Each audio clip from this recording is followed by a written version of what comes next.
భార్య పిల్లలతో నివాసం ఉండేవాడు. ఇక్కడ ఇది మనం చూస్తున్న ఊరు దైవాలగూడు. ఇది మెయిన్ రోడ్డు. ఇది షాబాద్కు ఒక 3-4 కిలోమీటర్లు ఉంటుంది. సో ఇక్కడ అతను నివాసం ఉంటున్నాడు. అంటే యాక్చువల్లీ షాబాద్లో వాళ్ళు ఇల్లు ఉంది, కానీ అక్కడ కొంచెం అతను న్యూసెన్స్ చేస్తున్నాడని వాళ్ళ పేరెంట్స్ ఇక్కడికి పంపించారు, అత్తగారి దగ్గరికి. సో ఇక్కడనే ఉంటున్నాడు, అక్కడ ఇల్లు కూడా ఉంది. సో ఈ నేపథ్యంలో ఈ హత్యలు జరిగాయి. ఇప్పుడు ప్రస్తుతం మనతో పాటు ఈ గ్రామానికి సంబంధించిన సర్పంచ్ గారు ఉన్నారు. ఈ గ్రామం అంతా ఒక్కసారిగా ఒక నిశ్శబ్ద వాతావరణం ఇది. ఎందుకంటే ఒక్కటేసారి 6 మర్డర్లు చేసిన వ్యక్తి, ఈ ఊరికి సంబంధించిన వ్యక్తి అంటే ఇది రాష్ట్రంలోనే ఈ ఊరి పేరు దైవాలగూడ అనేది రాష్ట్రంలో ఒక సంచలనంగా మారింది. ఎక్కడ చూసినా, టీవీలో చూసినా, పేపర్లో చూసినా ఈ ఊరి పేరే కాబట్టి వాళ్ళు కూడా నిజంగా ఒక షాక్ గురైనట్టు చెప్పొచ్చు. గ్రామస్తులు అందరూ చెప్తున్నారు. మనతో పాటు సర్పంచ్ గారు ఉన్నారు. సర్పంచ్ గారు చెప్పండి, 6 మర్డర్లు అయినాయి, పోలీసులు వెతికారు, మీరు అంతా ఒక ఆందోళన వ్యవస్థ, ఎట్టకేలకు నేను ఆత్మహత్య చేసుకున్నాడు, మీరు కానీ మీ గ్రామస్తులు ఏమనుకుంటున్నారు అసలు దీని మీద? మేము ఏమనుకుంటున్నాం సార్, వాడు ఇంత కిల్లరు ఇదంతా చేస్తాడని కూడా ఎప్పుడు కూడా మేము అనుకోలేదు. మాతో కూడా కలిసినప్పుడు ఆ వ్యక్తి మంచిగా మాట్లాడేవాడు, నవ్వుకుంటూనే ఉండేవాడు. కానీ ఆయన మనసులో ఇంత కూరతో ముందు ఇట్లా చేస్తాడని కూడా అనుకోలేదు. ఈ అమ్మాయిని కూడా లవ్ మ్యారేజ్ చేసుకున్నాం.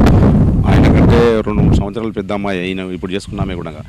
మళ్ళీ ఇప్పుడు ఈమెను ఇట్లా ఉంటే చేసుకొని ఒక 6 నెలలు నారు కూడా అక్కడ ఉండే, అక్కడ వెళ్ళి మళ్ళీ వచ్చి వాళ్ళ షాబాలో ఇల్లు ఉంటుంది, అక్కడ ఉంటే పక్క అమ్మాయి అదే ఇప్పుడు ఆమె పేరు ఆ మైనర్ అమ్మాయిని కూడా లవ్ చేసి అది చేసిండు. ఆమె సహకరించ మళ్ళీ కేసు పెట్టిందంట. కేసు పెడితే అప్పటి నుంచి ఆ కక్ష కట్టుకొని ఆమె సతాయిస్తుంటే వాళ్ళ అమ్మ నాయన ఇక్కడ ఉంటారు, వీళ్ళు పోయి అక్కడ ఉన్నారు, వాళ్ళని ఇక్కడ తోలిచ్చారు. ఇక్కడ తోలిచ్చిన తర్వాత వీడు మారతాడని వాళ్ళు తోలిచ్చారు, కానీ వారు మారలేడు. వీడికి వచ్చిన తర్వాత భార్య కూడా అన్నట్టుంది, నువ్వు ఎందుకు మేము ఉన్నాము, పిల్లలు ఉన్నారు, మళ్ళీ ఆమెతో అంత అవసరం అంటని అన్నట్టుంది. అన్నందుకు కక్ష ఆమెను కట్టుకొని వీడు కట్టుకొని ఇదంతా చేసారు.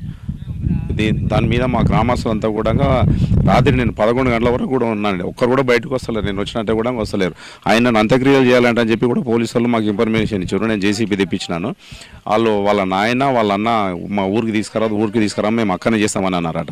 మేమందరం కూడా భార్య పిల్లల పక్కకే పెట్టాలి అని మేమందరం కూడా డిమాండ్ చేసినాము. వాళ్ళు తీసుకురాలేరు. అక్కనే చేవల్ల కానీ రాత్రి 11-11:30 చేసిరట. అది మాకు ఇన్ఫర్మేషన్ కూడా లేదు. మళ్ళీ నైట్ కూడా వాళ్ళు ఆయన మాట్లాడిన దాని గురించి వాళ్ళు కొత్తూరు పిఎస్ వాళ్ళు వచ్చారు, నాకు ఫోన్ చేసి సెల్ఫీ వీడియో తీసుకుపోనికి వచ్చిర్రు. వాళ్ళు తీసుకుపోనికి వస్తే నాకు ఫోన్ చేశారు. నేను కూడా వచ్చిన రాత్రి 11:30-12 అయింది వచ్చిన. వాళ్ళ ఇల్లు ఎత్తికి ఆ సెట్ కూడా తీసుకొని పోయారు. సెల్ఫీ వీడియోలో తీసిన సెట్ తీసుకొని పోయారు సాక్ష్యాల గురించి. వాళ్ళను రాజ్ కుమార్ వాళ్ళ పొలంలోనే చేసినాం. ఇక్కడనే మా ఊరికి ఒక చెరువు పక్కదే ఒక 50-60 మీటర్లు 100 మీటర్లు అవుతుంది. అక్కడనే చేసినాం. వాళ్ళ సొంత ప్లేస్ రాజ్ కుమారి వాళ్ళ నాయనదే, వాళ్ళ సొంత ప్లేస్ అది. అక్కడనే చేసినాం. ఈయనను కూడా వాళ్ళ పక్కనే పెట్టాలి, అందరిని ఒక దగ్గర కన్నం చేసినట్టయితే అంటే వాళ్ళు తీసుకురాలేరు. ఇక అక్కడి నుంచి వాళ్ళే చేసారు. మా ఊళ్ళో కూడా రాత్రి అంతా చాలామంది కూడా ఇక్కడనే చేద్దాం, వాళ్ళ దగ్గరనే పెడదామని కూడా అన్నాం మేము. కాకపోతే వాళ్ళు తీసుకురాలేరు అని చెప్పి అక్కడనే చేసేసారు. వాళ్ళ పేరెంట్స్ వాళ్ళ అన్న వాళ్ళ సంబంధం లేదని ఒక లెటర్ కూడా రాసిచ్చారు కదా. ఒక లెటర్ కూడా వాళ్ళు రాసిచ్చారంట. మేము చూడలేము, పోలీసు వాళ్ళు చెప్పారు మాకు సంబంధం లేదు, మీరు అక్కడనే చేయండి, మా విలేజ్లోకి వద్దాన్ని, మా ఇంటికాడికి వద్దని చెప్పి వాళ్ళు అన్నారంట, రాసిచ్చారంట. వాళ్ళు అక్కడనే చేసారంట.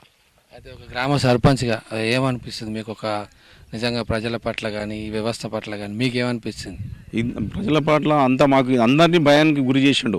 ఆ వ్యక్తితోటి ఇంతమంది కూడా భయానికి గురై ఎప్పుడు మాత్రం 10-11 గంటల వరకు ఆడాడ కూర్చొని మాట్లాడేవాళ్ళు. ఆ వ్యక్తి ఇట్లా చేసినాక 8 అయిందంటే 7 అయినా బయటికి వెళ్తలేరు, అంత భయానికి గురయ్యారు వాళ్ళు. అదే మీ ఊరు ఒక్కసారి రాష్ట్రంలోనే ఒక పేరు వచ్చేసింది మొత్తం. అంటే మా విలేజ్ దైవాలగూడెం అనేది కూడా సరిగా మా మండలం కూడా సరిగా తెలియకపోయేది. ఇప్పుడు స్టేట్ లెవెల్లో ఇండియా లెవెల్లో తెలిసింది దైవాలగూడెం అంటే ఏందనేది. షాబాద్ ఇట్లా దైవాలగూడెం అనేది మంచి పేరు తెలిస్తే బాగుండు. మంచి పేరు కాదు, ఇది చెడ్డ పేరు. అదే ఈ దైవాలగూడెం అనేది ఇంత ఘోరంగా ఉంటారా అనేది తెలిసింది. మంచిదాని గురించి తెలియదు, చెడ్డదాని గురించి అందరూ ఇది చేసుకుంటుంది. ఒకప్పుడు మహారాష్ట్ర, అటు ఉత్తరప్రదేశ్, బీహార్లో ఇలాంటి జరిగేటి. మనకి ఇప్పుడు ఇక్కడ బీహార్లో ఉత్తరప్రదేశ్లో జరిగేటివి ఇట్లాంటివి, కానీ మన దగ్గర అందులో మా మండలంలో మా ఊర్లో జరగడము చాలా ఘోరం. ఇట్లాంటిది మళ్ళీ ఏ ఊర్లో జరగదు, ఎక్కడ కూడా జరగదు అని కూడా. సర్పంచ్గా ఎంతమంది పోలీసు వాళ్ళు లేకపోతే నాయకులు, మీడియా ఎంతమంది మీకు ఫోన్లు చేసి ఎట్లా మేము ఈ 3 రోజులు ఎట్లుంది మీ పరిస్థితి? 3 రోజులు కాదు సార్, 4 రోజులు నాకైతే నిద్ర లేదు. వాళ్ళ ఫోన్లకి నేను సమాధానం చెప్పలేకపోయినా పోలీసు వాళ్ళు కూడా నన్ను ఇక్కడ రా అక్కడ రా ఏమైంది అది దాన్ని వాళ్ళు కూడా నన్ను బాగా స్టార్ట్ చేశారు. ఎందుకంటే వాళ్ళకి ఇన్ఫర్మేషన్ కావాలి ఎక్కడున్నాడు ఏంది అది ఇదండి. మనకు బాధ్యత కనుక వీళ్ళు కూడా మీడియా వాళ్ళు కూడా ఏమవుతుంది సర్పంచ్ సాబ్ ఎట్లయితుంది మీకు ఏమైనా ఇన్ఫర్మేషన్ వచ్చిందని వాళ్ళు కూడా నన్ను బాగా చేసి ఇవాళ పొద్దుగాల వరకు అదే వాళ్ళు రాత్రి 12 గంటల వరకు కూడా చేశారు మీడియా వాళ్ళు. తెస్తురా మీ ఊరికి తెస్తురా అని, తెస్తలేరని చెప్పినాం. ఆ వ్యక్తి అంటే మీది ఆమ్లెట్ విలేజ్ కదా, ఎప్పుడన్నా ఆ వ్యక్తి మీతో మాట్లాడినట్టు కలిసినట్టు ఎప్పుడన్నా ఉందా మీకు? ఉంది, మాట్లాడుతుండే సార్, మంచిగానే మాట్లాడుతుండే. మా దగ్గరికి కూడా వస్తుండే దాని అవసరం ఉంటే ఇట్లా అన్న అది ఇదనే వస్తుండే మాట్లాడుతుండే కూడా. మొన్న వాళ్ళ డీసెంట్గా కూడా ఈ పొలం కాడ కూడా పంపకాల కూడా వచ్చినట్టే మేమంతా మంచిగానే ఉన్నాడు. అప్పుడు కూడా మంచిగా మన పంచాయతీ మంచిగానే ఉంటుండే, కానీ ఎప్పుడు కూడా ఇట్లా అనిపించలేదు మాకు ఆ మనిషిని చూస్తే కూడా. కానీ ఏకదమ్మున ఇట్లా ఏంటంటే మేము కూడా కొంచెం ఆలోచించినాం ఆ రోజు నైట్. అరే కొంతమంది ఏమంటారు అంటే ఒక్కడే చేస్తాడా, ఎవరన్నా సహకరించి ఉంటారా, కారు తీసుకొని వచ్చాడు ఆ కారు ఇక్కడెక్కడో పెట్టుకుని ఇదంతా చేసి ఉంటాడు అంటారు. మీరుకి ఏమైనా ఇన్ఫర్మేషన్ అట్లా అనుమానం? అట్లాంటిది మాకైతే అనుమానం అంటే ఉన్నారో లేదో మేమైతే చూడలేము కదా. చూడండి, వాళ్ళు ఉన్నారు అని అనుకోలేము, ఒక్కడే అని కూడా అనుకోలేము కదా, ఎవరు అన్నారని కూడా అనుకోలేము. నైట్ ఎవరు చూడని పరిస్థితి కదా. అప్పుడు ఎవరన్నా కొంచెం మేల్కొండి చూస్తే ఎంతమంది వచ్చారు ఏందని కూడా తెలుస్తుండే. ఆ నైట్ ఎవరం చూడలేదు. జనరల్గా కొత్త వ్యక్తులు కానీ కొంచెం అలర్జెడ్ వస్తే కుక్కలు బాగా మొరుగుతాయి కదా ఊళ్ళల్లో. కుక్కలు మొరుగుతాయి. రాత్రి నేను వాళ్ళు వచ్చినప్పుడు కూడా వచ్చిన 11 గంటల 12 గంటలప్పుడు అప్పుడు కూడా కుక్కలు ఏం మొరగలేవు. మేము వాళ్ళు కొత్తూరు పిఎస్ఓలు వచ్చారు, షాబాద్ పిఎస్ఓలు వచ్చారు, నేను కూడా నాకు ఫోన్ చేస్తే నేను వచ్చినాను. అప్పుడు కుక్కలు మొరగలేవు. అవి ఉన్నాయి ఆ కుక్కలు ఇప్పుడు కూడా ఇట్లా కనబడుతున్నాయి, కానీ రాత్రి మొరగలేవు. అదేందో మరి ఆయన వేసిండు అనుకుందాం. రాత్రి నా మొరగలేగా మేము వచ్చినప్పుడు అలవాటు అయిపోయినట్టు మొరగలేవు రాత్రి కూడా.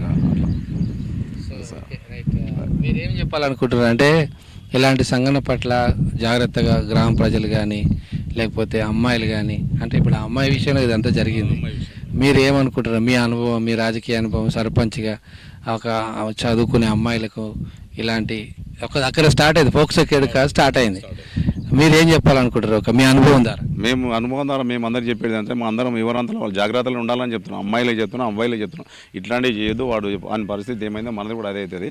మీరు జాగ్రత్తలు ఉండాలి, అమ్మాయిలు జాగ్రత్తలు, అబ్బాయిలు జాగ్రత్తలు ఉండాలి. ఇట్లాంటి మీరు మంచి పద్ధతి కాదని కూడా చెప్పడం జరిగింది. Thank you very much. Right, ఇది ఈ గ్రామ సర్పంచ్ గారు చెప్తున్న విషయం.